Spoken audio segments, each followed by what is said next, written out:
ಎಲ್ಲರಿಗೂ ನಮಸ್ಕಾರ ವೀಕ್ಷಕರೇ.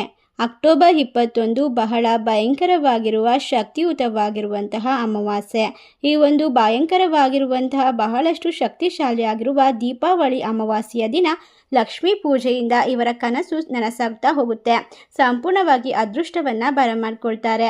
ಈ ರಾಶಿಯಲ್ಲಿರ್ತಕ್ಕಂತಹ ಜನರಿಗೆ ವಿವಿಧ ರೀತಿಯ ಸಾಲಬಾಧೆಗಳಿಂದ ಪರಿಹಾರ ಅನ್ನೋದು ದೊರೆಯೋದ್ರ ಜೊತೆಗೆ ಬಹಳಷ್ಟು ಲಾಭ, ಅದೃಷ್ಟ, ಜೀವನದ ಪ್ರತಿಯೊಂದು ಕ್ಷೇತ್ರದಲ್ಲೂ ಕೂಡ ವಿಪರೀತವಾದ ಒಂದು ಲಾಭವನ್ನು ಕಂಡುಕೊಳ್ತಾ ಹೋಗ್ತಾರೆ.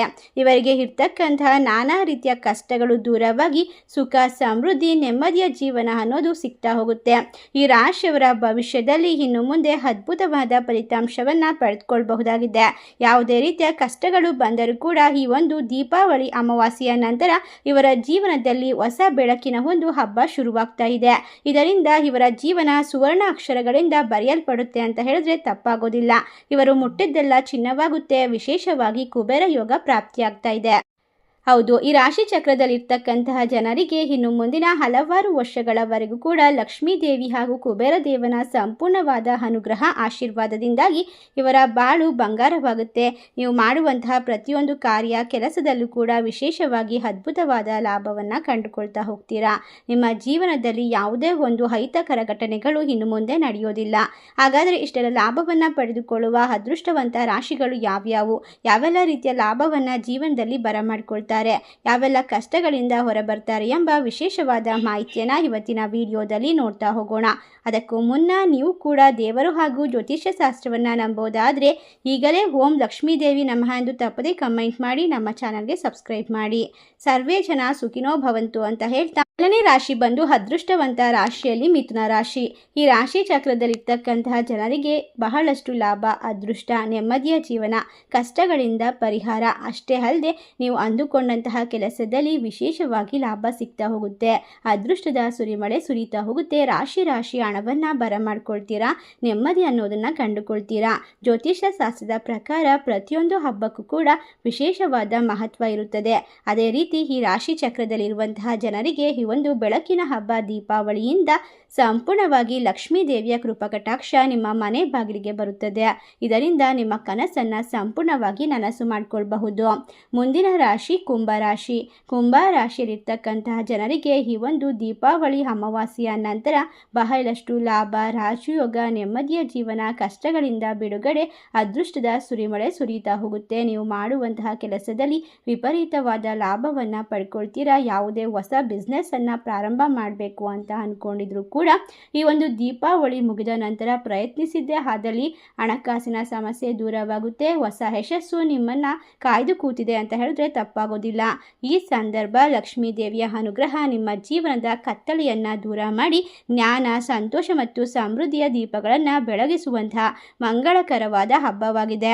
ಪ್ರತಿಯೊಬ್ಬರ ಜೀವನದಲ್ಲೂ ಹೊಸ ಭರವಸೆ ಮತ್ತು ಚೈತನ್ಯವನ್ನು ತರುತ್ತದೆ. ಇದು ಕೇವಲ ದೀಪಗಳನ್ನು ಬೆಳಗುವ ಹಬ್ಬವಲ್ಲ, ನಮ್ಮೊಳಗಿನ ಸಕಾರಾತ್ಮಕ ಶಕ್ತಿಯನ್ನು ಜಾಗೃತಗೊಳಿಸುವಂತಹ ಸಮಯವಾಗಿದೆ. ಈ ದಿನ ಈ ರಾಶಿ ಚಕ್ರದವರಿಗೆ ಅದೃಷ್ಟ ಸಂಪೂರ್ಣವಾಗಿ ಬೆಂಬಲವನ್ನು ನೀಡುತ್ತೆ.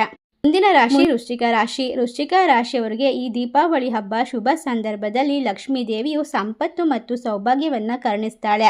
ಹಾಗೆ ಗ್ರಹ ನಕ್ಷತ್ರಗಳ ಚಲನೆಯು ನಿಮ್ಮ ಜೀವನದ ಮೇಲೆ ಮಹತ್ವದ ಪರಿಣಾಮವನ್ನು ಬೀರುತ್ತೆ. ಜ್ಯೋತಿಷ ಶಾಸ್ತ್ರದ ಪ್ರಕಾರ ಈ ರಾಶಿಯವರಿಗೆ ದೀಪಾವಳಿಯು ಬಹಳಷ್ಟು ಶಕ್ತಿಶಾಲಿಯಾಗಿದ್ದು, ಈ ಅಮಾವಾಸ್ಯೆಯ ನಂತರ ನಿಮ್ಮ ವೃತ್ತಿ, ಆರ್ಥಿಕ ಸ್ಥಿತಿ, ಕುಟುಂಬ ಜೀವನ ಮತ್ತು ಆರೋಗ್ಯದಲ್ಲಿ ದೊಡ್ಡ ಮಟ್ಟದ ಬದಲಾವಣೆಯನ್ನು ನಿರೀಕ್ಷಿಸಬಹುದಾಗಿದೆ. ಈ ರಾಶಿಯವರಿಗೆ ಅದೃಷ್ಟಕ್ಕೆ ಯಾವುದೇ ಕೊರತೆ ಇರೋದಿಲ್ಲ.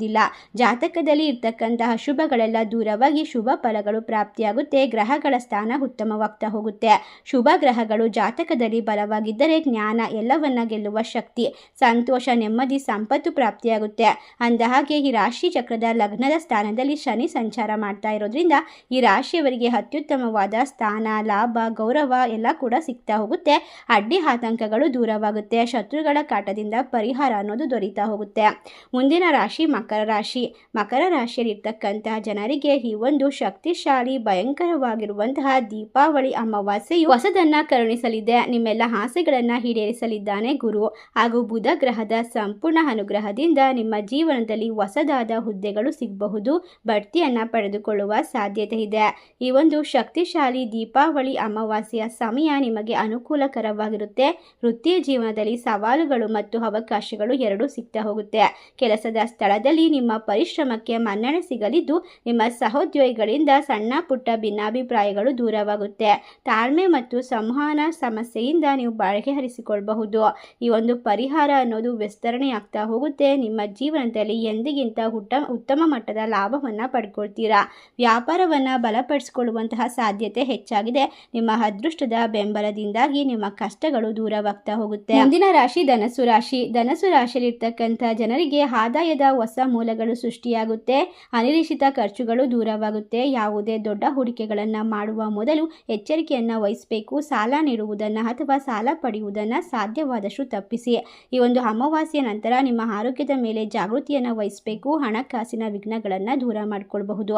ಲಕ್ಷ್ಮೀ ದೇವಿಯ ಅನುಗ್ರಹದಿಂದಾಗಿ ನಿಮ್ಮ ಕುಟುಂಬ ಸಮಸ್ಯೆಗಳು ದೂರವಾಗುತ್ತೆ. ಮನೆಯಲ್ಲಿ ಸಂತೋಷ ಸಾಮರಸ್ಯ ತುಂಬಿರುತ್ತೆ. ನಿಮ್ಮ ಸಂಗಾತಿಯೊಂದಿಗೆ ನಿಮ್ಮ ಸಂಬಂಧವು ಬಲಗೊಳ್ಳೋದ್ರ ಜೊತೆಗೆ ಮಕ್ಕಳೊಂದಿಗೆ ಗುಣಮಟ್ಟದ ಸಮಯವನ್ನು ಕಳೀತೀರಾ. ಹೊಸ ಅವಕಾಶಗಳು ನಿಮ್ಮನ್ನು ಅರಸಿಕೊಂಡು ಬರುತ್ತೆ. ಎಲ್ಲ ರೀತಿಯ ಸಮಸ್ಯೆಗಳಿಂದ ಪರಿಹಾರ ಸಿಗೋದ್ರಿಂದ ಕೌಟುಂಬಿಕ ಕಾರ್ಯಗಳನ್ನು ಅಥವಾ ಸಮಾರಂಭಗಳನ್ನು ನಡೆಸಲು ಸಾಧ್ಯತೆ ಇದೆ. ಕುಟುಂಬ ಸಂಬಂಧಗಳು ಮತ್ತಷ್ಟು ಗಟ್ಟಿಗೊಳ್ಳುತ್ತೆ. ಈ ರಾಶಿಯವರ ಜೀವನ ಅದ್ಭುತವಾಗಿ ಸಂತೋಷದಿಂದ ಕೂಡಿರುತ್ತೆ ಅಂತ ಹೇಳಿದ್ರೆ ತಪ್ಪಾಗೋದಿಲ್ಲ. ಇನ್ನು ಮುಂದೆ ಅನಿರೀಕ್ಷಿತ ಸಿಹಿ ಸುದ್ದಿಗಳು ನಿಮ್ಮನ್ನು ಹುಡುಕಿ ಬರುತ್ತೆ. ವಾಹನ ಮನೆ ಖರೀದಿಸುವ ಯೋಗವಿದೆ.